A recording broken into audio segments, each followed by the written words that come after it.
आणि जवळपास सर्व क्षेत्रांमध्ये या कार्यक्रमांची मागणी होती. आम्ही ती पूर्तता करण्याचा प्रयत्न केलेला आहे.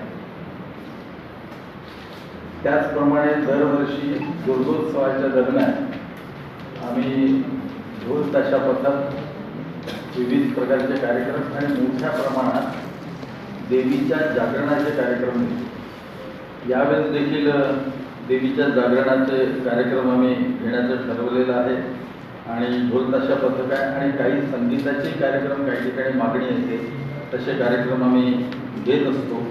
साधारणतः 2 तारखेपर्यंत 3 ऑक्टोबरपासून हे दुर्गोत्सव सुरू होणार आहे आणि 2 तारखेपर्यंत आम्ही विविध दुर्गोत्सव मंडळांना त्यांच्या ज्या मागणीचं निवेदन आहे ते आम्ही मागवलेलं आहे.